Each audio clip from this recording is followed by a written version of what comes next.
But what is happening? Does anybody really believe the war is going to end in Iraq? The war is continuing, unfortunately. The war is expanding in Afghanistan, spreading into Pakistan, but we continue to bleed both in real sense as well as the financial sense.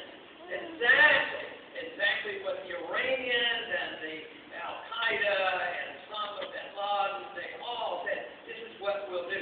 You know, just recently the Russians came along and they said, we're not going to oppose you anymore. If you want to haul weapons into Afghanistan, we're not going to resist you. You can fly over our territory, you can drive over